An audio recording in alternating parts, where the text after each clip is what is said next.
अस्सलाम वालेकुम। कैसे हैं आप लोग? Welcome to my YouTube channel. आज मैं अपने चैनल पर बहुत ही इजी रेसिपी लेकर आई हूँ, मटन के पालक गोश्त की रेसिपी। यकीन करें ये बहुत मज़ेदार सा बन के तैयार होता है। और आज हम पालक गोश्त को बनाएंगे प्रेशर कुकर में। बस 15 से 20 मिनट के अंदर अंदर ये पालक गोश्त बन के तैयार होता है। गरम गरम चपाती के साथ इसे सर्व कीजिए। भुना भुना और खुशबूदार सा ये पालक गोश्त। रेसिपी को एक बार ज़रूर ट्राई कीजिए, बस एंड तक रेसिपी को देखें और बना लें ये मज़ेदार सा पालक गोश्त। इसके साथ ही अगर मेरे चैनल को अब तक सब्सक्राइब नहीं किया है, चैनल को सब्सक्राइब कर दें, बेल का आइकन भी प्रेस कर दें वीडियो के नोटिफिकेशन के लिए। चलिए जी, हम स्टार्ट करते हैं मटन में पालक गोश्त कैसे बनाते हैं। यहाँ पर हमने लिया है हाफ़ केजी से थोड़ा कम था मेरे पास मटन। और ये मटन जो हमने लिया है ये बोन्स के साथ है।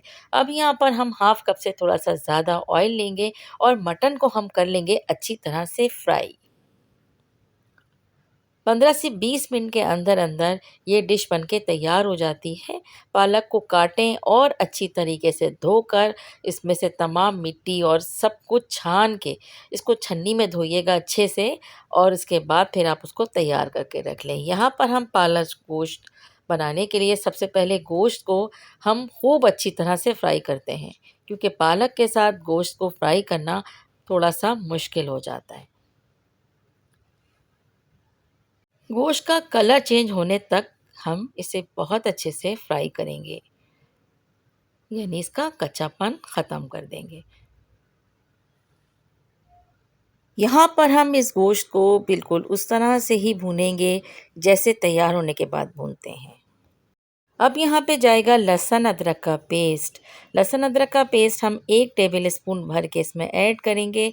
और इसके बाद हम दोबारा से गोश्त के साथ इस लहसुन अदरक के पेस्ट को तकरीबन 1 से 1.5 मिनट तक अच्छे से फ्राई कर लेंगे। इसके बाद बारी आती है इसमें मसाले ऐड करने की। तो जी, मसालों में हम यहाँ पर ऐड कर रहे हैं 1.5 टेबल स्पून धनिया पाउडर, 1 टीस्पून लाल मिर्च पाउडर, हल्दी पाउडर इसमें जाएगा 1 टीस्पून। मिर्च आप कम ज़्यादा कर सकते हैं। इसके बाद हम इसमें सॉल्ट ऐड करेंगे। इसको अच्छे से फ्राई करते हुए इसमें 1 टीस्पून से थोड़ा कम मैंने यहाँ पे सॉल्ट ऐड किया है।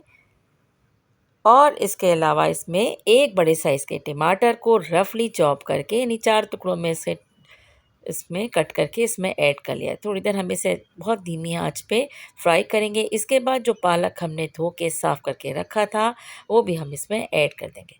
पालक ऐड करने के बाद बहुत अच्छी तरीके से पालक को इसके साथ मिक्स करते हुए कुक करना है। पालक हल्का सा सॉफ्ट हो जाएगा इस तरह से फ्राई होते होते। तब हमें इतना पानी यहाँ ऐड करना है कि गोश्त जो है वो सॉफ्ट हो जाए यानी गल जाए। तो यहाँ पर मैं प्रेशर कुकर में तैयार कर रही थी, इसीलिए मैंने 1 कप से थोड़ा कम पानी ऐड किया था। और जैसे ही प्रेशर कुकर खोला तो ये भुना भुना सा पालक गोश्त तैयार हो गया था। ऊपर से हमने यहाँ पर मेथी और हरा धनिया और हरी मिर्च के साथ इसे गार्निश किया और सर्व किया इसे गरम गरम रोटी के साथ। बहुत मज़ेदार सा पालक गोश्त बनके तैयार होता है। रेसिपी अगर आपको पसंद आई है तो इसे ज़्यादा से ज़्यादा शेयर करें। रेसिपी को लाइक भी करते जाइएगा और प्लीज़ कमेंट भी ज़रूर कीजिएगा। Thanks for watching. Take care. अल्लाह हाफ़िज़।